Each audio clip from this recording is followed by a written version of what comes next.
Talk about an awesome interview last week from Adil, who's unfortunately not with us here today, but that was a great one. That was a really good interview. That was a whole like seeing how a content maker goes from zero to hero, and then like how she feels about the evolution of that industry is interesting. And it's a lot of it was on point, right? Like we've talked about some of this stuff, and I think she kind of echoed a lot of the things we said and validating a lot of the things that we said. So it was definitely a good interview. But Adil is out, which is unfortunate because I'm sure our first topic in the docket would be his favorite. Seems like it, right? He loves talking about elections. Yeah. But hey, we talked about it 2 episodes ago that it was going to get switched, and here we are. Biden's out, Kamala's in, and it's a whole new world again. Let's get into it. Men go mad. Who's gone mad? Mad men. You're mad. The man's mad. Mad men. I'm mad. All right, we're going to talk trends right off the back, and just as we did in the intro, we cannot start without not talking about Kamala Harris's marketing campaign. And if you've been living under a rock, Biden is out of the presidential election, and VP Kamala Harris is in, and let's take a moment to appreciate the marketing team behind her campaign. I mean, they went from zero, it was like 20, 30,000 followers, like 3,000, 2,000 followers a day to a week, to now they're adding like 100,000 followers a day. It all started with, it all started with a tweet from Charlie XCX calling VP Harris a brat, and they just doubled down on that by changing her screen and then the name, and then she did a video, and everything Gen Z wanted they got from her. And Adil, if he was here, I think he'd be proud. I mean, she's that marketing. They're trolling Donald Trump. They're doing TikTok dances. They're doing what it feels like very authentic content. And I mean, and the views are up there, millions and millions of views.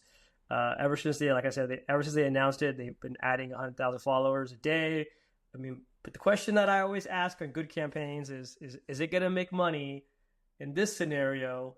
Is it going to help Gen Z make some votes for Kamala Harris? What do you think? Are they going to be able to do that? I think there's a better chance now than ever before. I think you're totally spot on. I think the campaign is doing a masterclass of social listening. They are paying very close attention to what's happening, and they're responding immediately. And we actually have some really cool examples that we'll talk about today of certain campaigns that do that well. But no, it's a really healthy thing for, I feel like, most of America who was just really dreading this election season. I think people have kind of changed the tune of what they are feeling about this election. I feel like it was always about, what was like the lesser of two evils, or who's the more, it's not even about competency. It's more like who was the least not competent, right? Like it was all around like the low expectations. And I think what has become the case is this election kind of became entertaining again. And let's remember that that's how Trump won.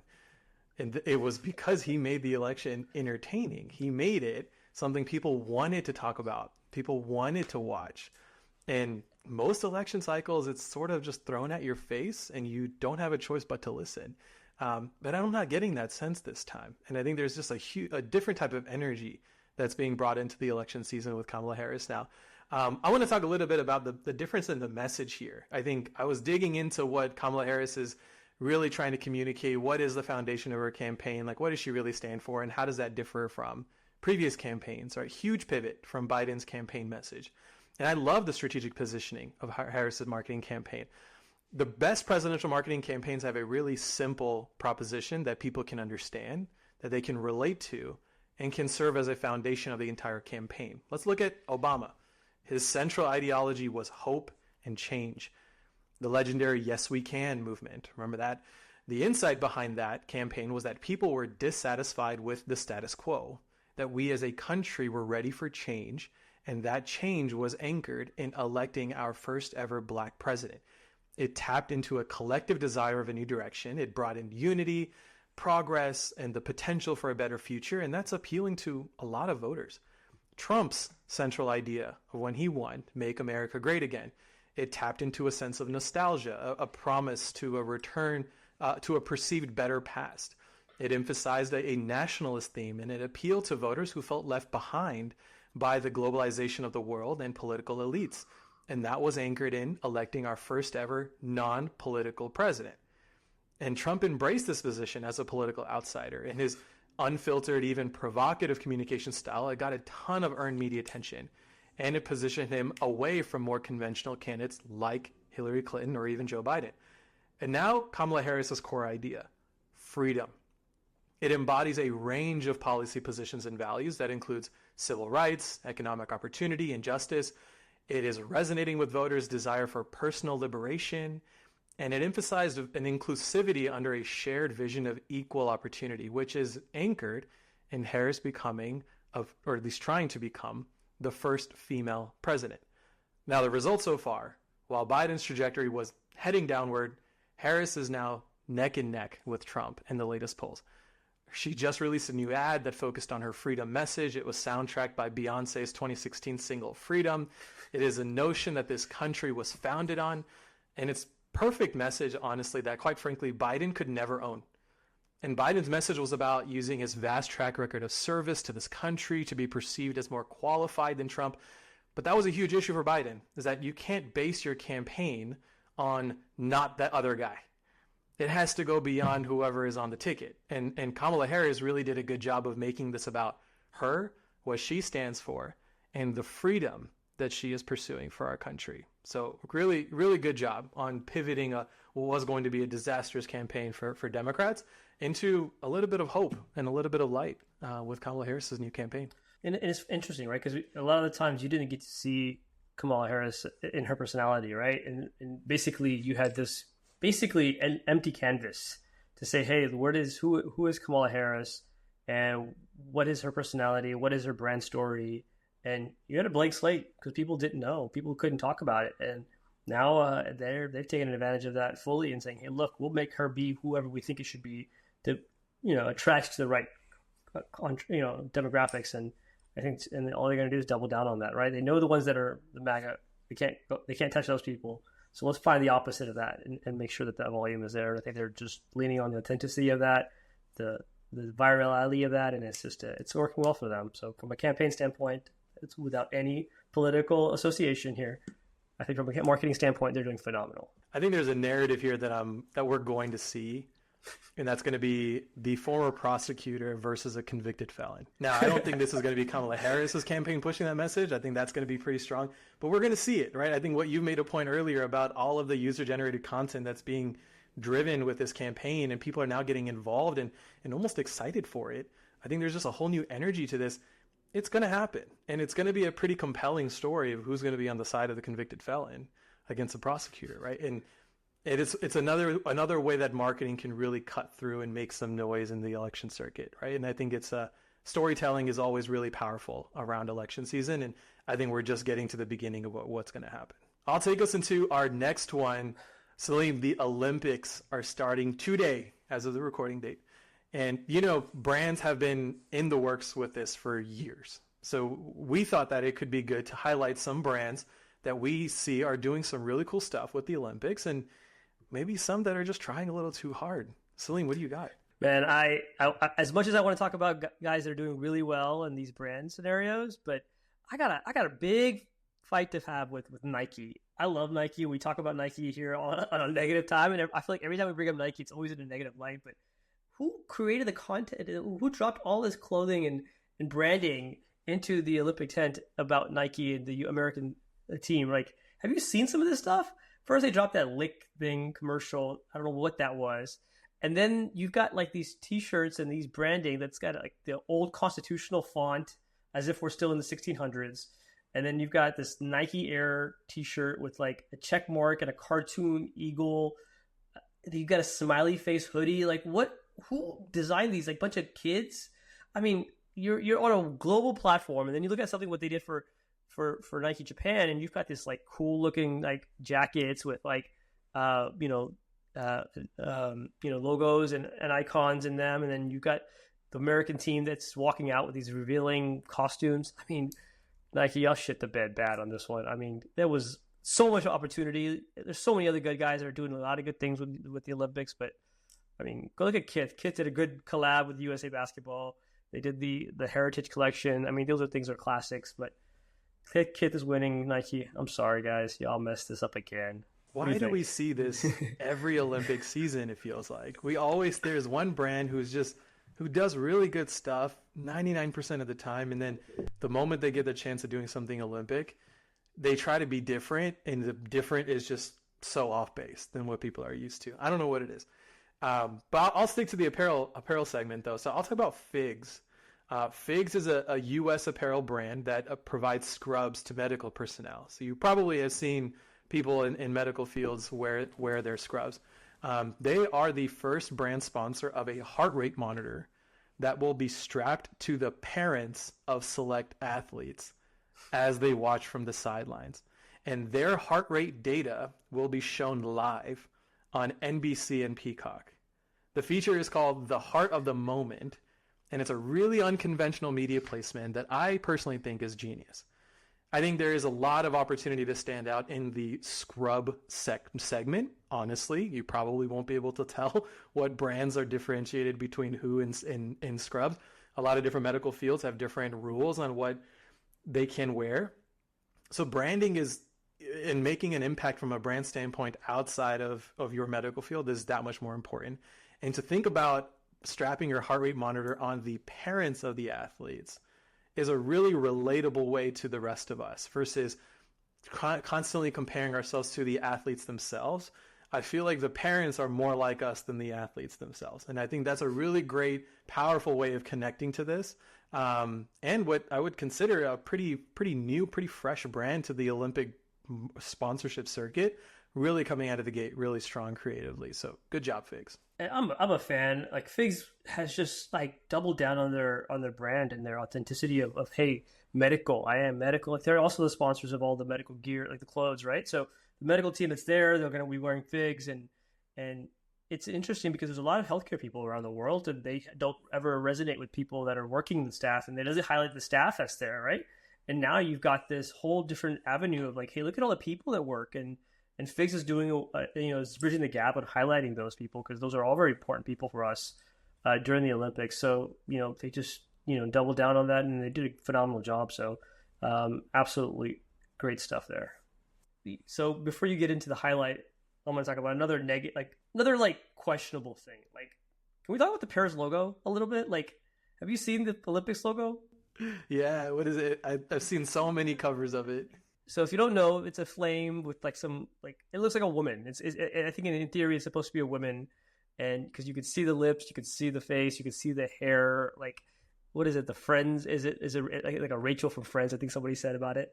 Like, I'm trying to figure out like what would behind the designer on saying, hey, look, we're gonna focus on this, or was it LVMH inspired artwork that says, hey, look, if we do this, it'll be gold, it'll be kind of like representation of wealth, and like what is the thinking behind this Olympic logo? Hey, Paris is allegedly the fashion capital of the world. They should not get design wrong, not in any world, but they might have missed the mark on that one. I kind of agree. I got one more to highlight for the Olympics. One of the things that's launching today is that torch relay, right? The Olympic torch relay route. It's going to be the torch that's going to be carried from Greece through the host country of France to the opening ceremonies tonight. And it's so popular of a route that you can track the route on the Olympics website. One store has some geographical advantage with 50 physical stores along that route, Sephora. In addition, Sephora is opening pop-up stores in Nice, Bordeaux, and Paris throughout the weeks. And Sephora will also provide makeovers to athletes who win Olympic events. So they'll have the option to visit a makeup artist before taking their place on the podium. It's another reminder that Sephora is a reliable brand that even the world's best athletes use. I think this is a genius move here as well. I think Sephora naturally having some of their physical presence in that market and identifying that as that torch relay route is a really powerful tool, powerful asset to be able to connect themselves to this event even further. So I think it's a really great move. It's a very natural fit for Sephora to become the destination for all things beauty, and just a really great integration on the podium and even off the track. So really good stuff. On the note of taking over, let's talk about something taken away. So, after 50 years, Southwest is removing its open seat policy and will start offering premium seating following suit to other airlines. Supposedly, this is because of customer feedback, and it's about 80% of the people that were asked, like, why do you choose other airlines over Southwest? They said it's because of the seating. So they're going to pull that, and they're of course it's going to add additional revenue because they need that. But what do you think? Is Sameer, do you think this makes Southwest a sellout? This is home to you in Dallas. I had one reaction: about damn time. Look, the reason for open seating was meant to be a more efficient way of boarding a flight so that flights can get out quicker and they can get on time, which meant Southwest could potentially squeeze in more flights in a specific day, which naturally meant more revenue. But over time, people have started buying priority boarding, and those who wanted open seating were always stuck with crappy boarding numbers anyway. It became so difficult to get a spot in line without paying the extra fee. Southwest said themselves in a survey that they showed 80% of its customers and 86% of potential customers wanted an assigned seat. But that wasn't even the news that didn't get the headline.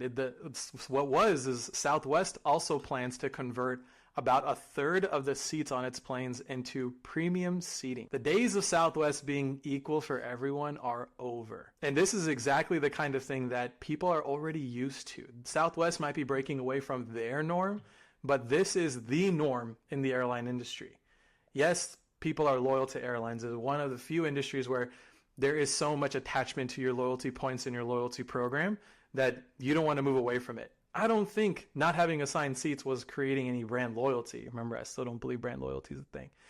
I think people were doing it because they felt like it was fair, right? People didn't feel like it was fair that people had better seats or fancier experiences on their flight, and people having to choose between 6 levels of classiness, from business economy all the way down to now basic economy, right? So I think there is so much of this status part that is already a part of airline culture, and Southwest is just adhering to it. This isn't anything new.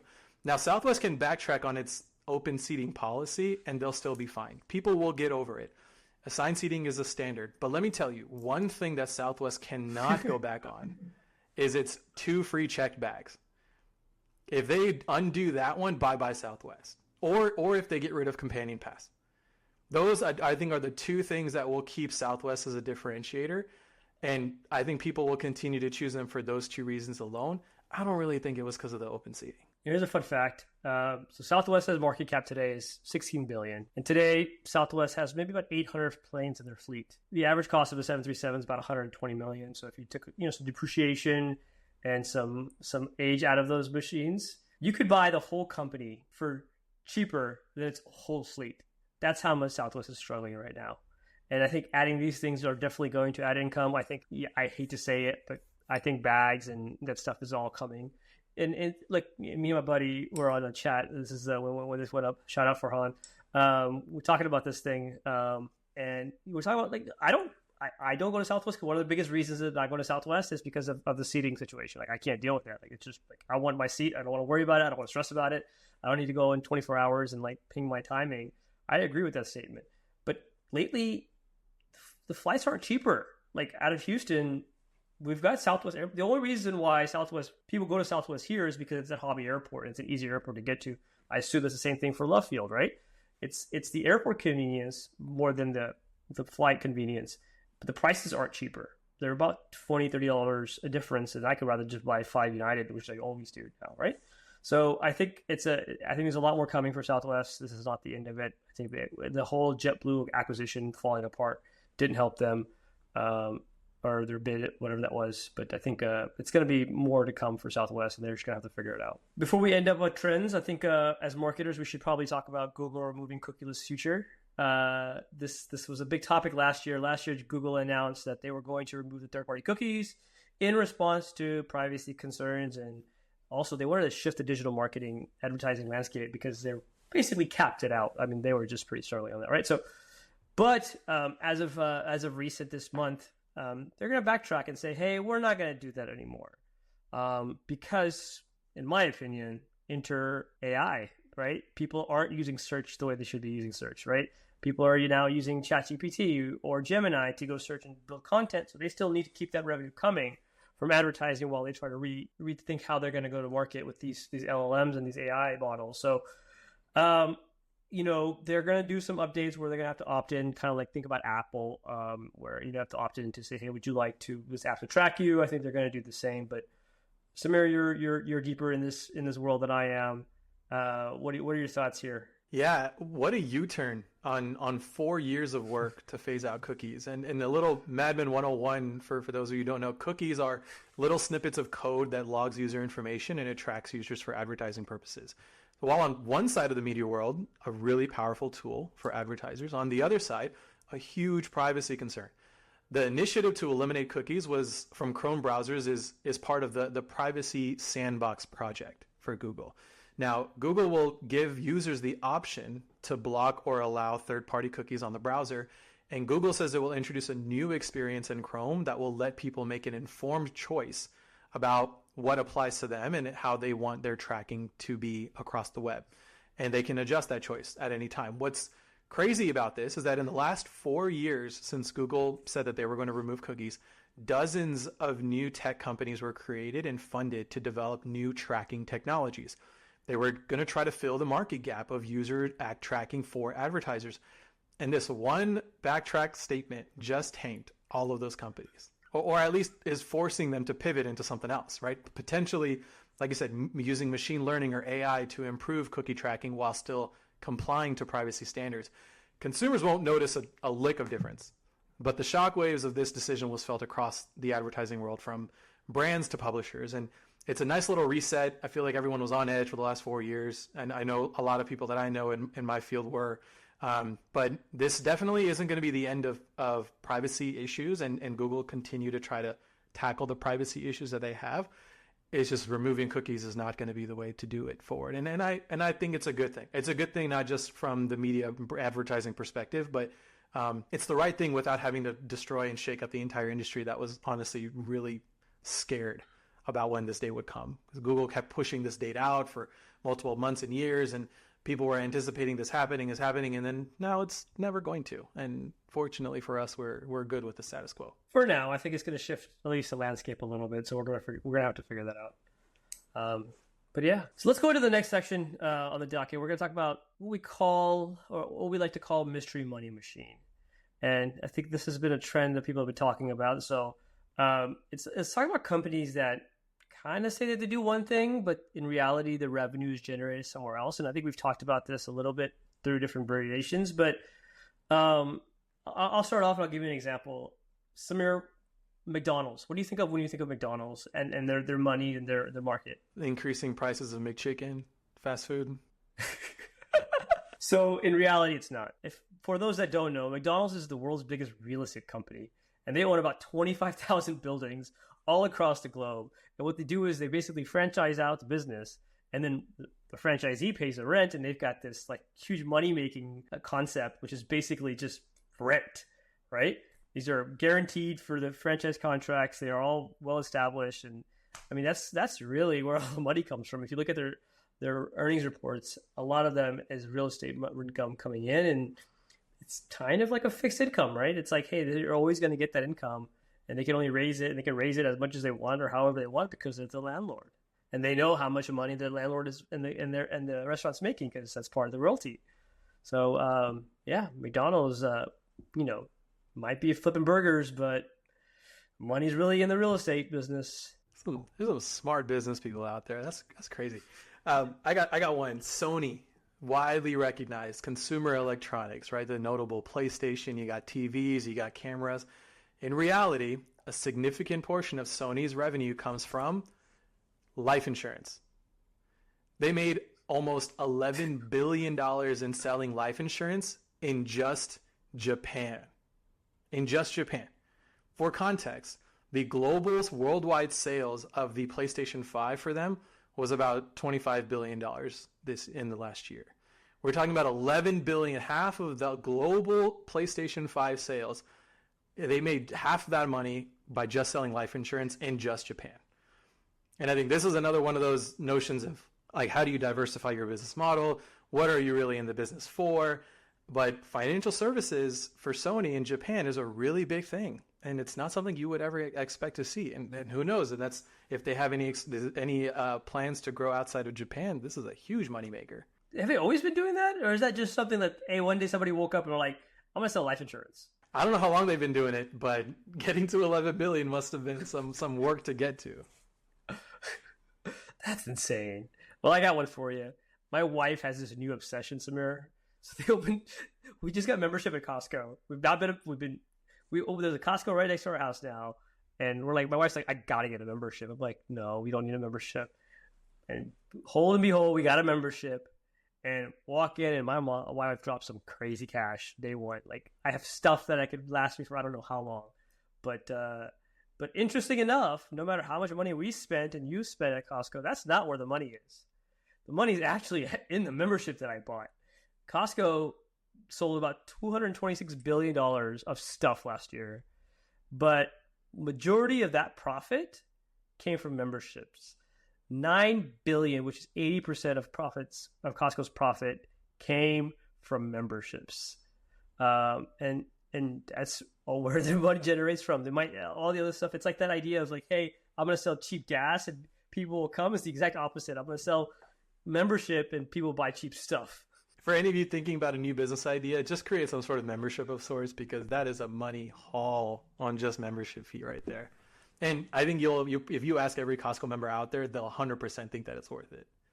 And what is better than thinking your consumer thinks that your profit engine is worth it? The way you make profit, consumers agree that that's how you should be making money. Good stuff. I got one more. Rolls-Royce, ultra luxury auto manufacturer, made almost $20 billion last year, and its highest performing source of revenue, aerospace. They are manufacturing aircraft engines for commercial, military, and private jets. I think we see this with a lot of these kind of like bigger manufacturer type of facilities. We see them kind of convert their operations to be able to do different things. But this is the highest performing source of revenue. This isn't just a side business for Rolls-Royce. This is the business for Rolls-Royce.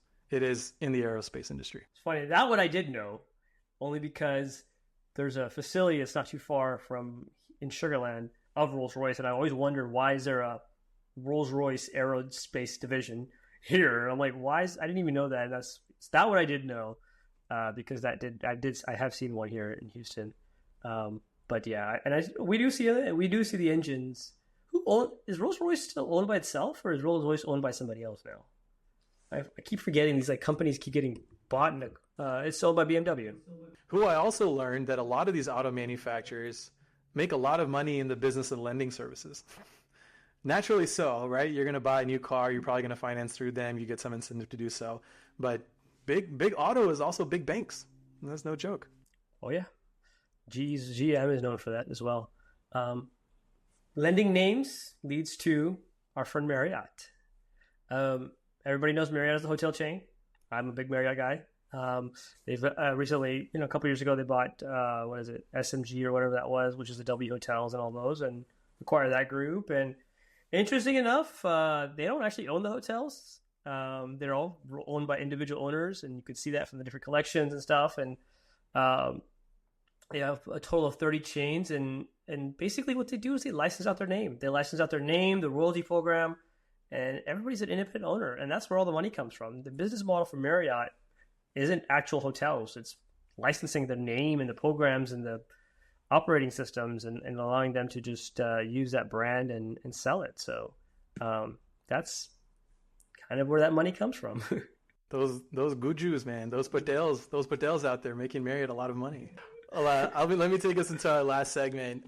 Reactive marketing. This is to me, I think, the best kind of marketing. This is when there's some sort of event, activity, incident, occurrence, something that happens, and then a brand can move really well and really swiftly to get something off the ground from a marketing perspective and really make an impact to their top line and bottom line. And we have a couple of examples here that I think are really great. I'll start with one that is studied and will continue to be studied in business school for years to come. This is from 10 years ago with Oreo. And you will remember this, because if you didn't, then you're probably living under a rock. But Oreo won marketing during the Super Bowl 10 years ago now without spending a single dollar. And this is the classic study of masterclass in reactive marketing. During the third quarter of the Super Bowl in 2013, a power outage at the Superdome caused some lights to go out for about 34 minutes. And Oreo posted a very simple organic tweet that read, "Power out? No problem. You can still dunk in the dark." Turns out Oreo had 15 people on their social media team ready to respond to whatever happened online during the Super Bowl. But think about the millions of dollars spent on advertising and sponsorships of the Super Bowl, and the brand that ended up winning Super Bowl advertising was Oreo because of an organic tweet. This is an amazing lesson in reactive marketing. And reactive marketing doesn't always have to be something happening to you and then you responding to that. That is also the case. But this is very kind of real-time marketing. This is the way you react to the market, the consumers, right? What happens in the world and how you can connect yourselves to it and find a brand relevant moment for you. So this is an example I'm sure you guys have always seen, but this is like the thing that's taught in business school everywhere now is the classic example for reactive marketing. You know, you take me back and that I think that moment, that 2013 Superdome moment where the lights went out, I think that spurred the idea of not the idea of reactive, but I think gave awareness to reactive marketing. Because you remember the Oreo ones very specifically, but there's an Audi one that happened at the same time as well, where Audi tweeted like setting LED lights to the Mercedes-Benz Superdome because Audi had just announced their LED lights, and you know they're like, hey, we need to get some like. I think that moment really drove the idea of, hey, look, we've got, we should be responding to things real live. But to bring you to current state, I think that the one that I think hit it home for me most recently was Kit Kat. Everybody knows last week, global outage with our friends over at CrowdStrike, causing every Windows device to get a blue screen. And Kit Kat responded. Kit Kat threw up a smiley face that looked exactly like the blue screen, but in red, in their traditional Kit Kat red. And the ad reads, or the graphic reads, your device ran into a problem and needs to restart, aka it's taking a break. So you should have a break and recharge too. And which brand is known for breaks? Kit Kat. Give me a break. So I think that was the most timely tweet or messaging just to react. And there's a few others that did the CrowdStrike thing, but I think Kit Kat won that one by a landslide. And they've done some other reactive stuff too as well. Yeah, their whole promise about the take a break is such a powerful thing. There's so many use cases for taking a break that I feel like they just can plug into so many different things. So that's a good one. I'm going to go back a little bit in time, not as far back as 2013, but I'm going to go 2018. We've talked about some examples of like real time, what tends to be kind of more digital reactions, because those are quicker to turn on, and you can really almost post something immediately as it's happening. But this example is in print, actually. In 2018, KFC, the chicken company in the UK, faced a supply chain issue that led to a shortage of chicken, causing many locations to close in the UK market. KFC responded with a full-page print ad that featured an empty bucket with FCK instead of KFC, with a playful apology. And it was very well received, it turned a potentially negative situation into a really positive brand moment. There's a lot of power in what KFC can give you from a brand perspective, but having those letters and just rearranging them to really admit and own up the mistake that you've created, but doing it in a really creative way that really puts some smiles on the faces. And I think that's a really great reaction to something that could have been really harmful to the brand. Let me get your thoughts on just reactive marketing before I go into the next one, right? I think we talk about reactive marketing, but I don't think it's for everybody, right? I think if your brand voice isn't the right voice, if you're not authentic in these scenarios, it'll come out very inauthentic, and it might damage you more than it helps, or it maybe get brushed off and say, hey, look, who do you think you are? I don't have any examples of bad ones because we didn't do any research on that, so candid. But I think it's important for the marketers that listen to us and we talk about and we meet with. It's very important for us to them to know, like, hey, look, if you're such your voice, don't try it.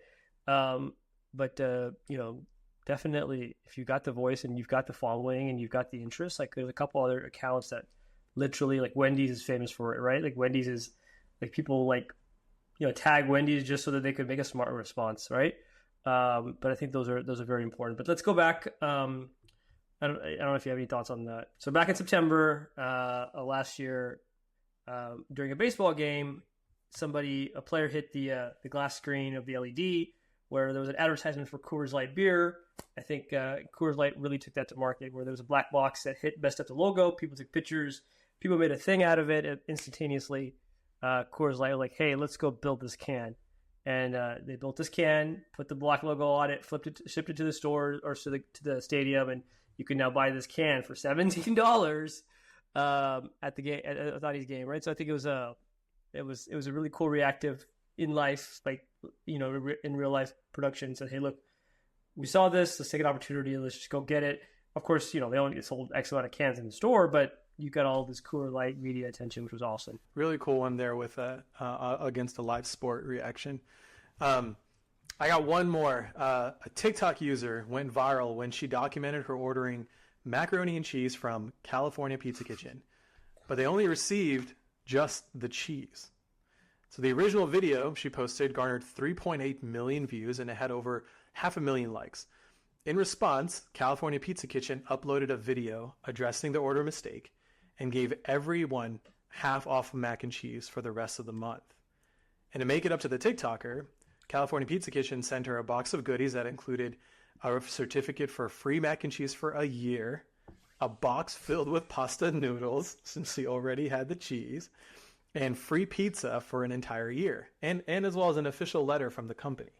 I think this is a really great kind of PR, what could have been a really bad crisis management issue that got really amplified really quickly on TikTok, and they turned it into something really powerful for everyone, right? I think that was, the big lesson here is that they're not just trying to make it up to the TikToker. They want everyone to benefit from this. And this is a little bit different from something like Stanley that we've talked about in the past, right? The whole car blew up. The only thing survived is Stanley. And then Stanley's CEO comes out and commits to giving that person a brand new car, right? They got a lot of publicity. They got a lot of positive momentum and attention for making it up to that particular TikToker. But this example is letting everyone benefit from the half off mac and cheese, and very much playing into the only getting half the order, you're going to get half off for the whole order. So I think this was a really great example of how you can turn one negative moment into essentially a promotion for everyone to come and try your mac and cheese. So it's a good stuff. Out of all the reactive marketing, I think this is probably the best learning. Like, I think the idea of taking something that could be a media nightmare for you or a crisis and flipping it on its head and saying, hey, look, how can we positively respond versus damage control, so to speak, right? Like, can we make fun of ourselves a little bit and have fun with this and a positive spin to it? So I think people should learn from that, right? I think people get into these motions of, oh shit, we got bad media. Oh stuff, we got somebody messed up an order and there's 100 stores and you messed up a sandwich or whatever it is, right? Like, videos are going to come out, and own it that you can't quality control everything, and just showcase, the beauty of that video is they actually showed the other chefs at all the CPKs, like, hey guys, this is how you make mac and cheese. Let me show you, and then we'll do the promo. So kudos to CPK. That was definitely great. I think that's a wrap. I think that's the whole show. I actually have one more thing to talk about. I just gotta ask: is Deadpool and Wolverine the next Barbie? Like the promos are just everywhere. Like, the collabs with mustard and ketchup, and like Tim Hortons sending Ryan Reynolds back to Canada. I mean, they are just everywhere. All the collabs, all the advertising. Like, I can't imagine what that budget is, but I mean, what is up with that? Oh man, to live up to Barbie standards when it comes up to brand partnerships, that's a tall ask. That's a very tall order. When we thought about the 100, I think literally the article said 100 brand partnerships for Barbie. But I think it's the new way of promoting movies and entertainment properties now. It's going to be through partnerships and not throwing your own money at it, you producer, but letting all the brands throw money at you to license your property and let them talk about your movie. It's honestly a genius business move. Just thought that was worth at least some momentum. But that's the show. Adil, we'll see you next week. And everybody, thanks for tuning in. Episode 52. We're on a roll, dude. Let's do it. Let's keep going. Ciao, guys. See ya. Men go mad. He's gone mad. Mad Men. You're mad. The man's mad. Mad Men. I'm mad. mad.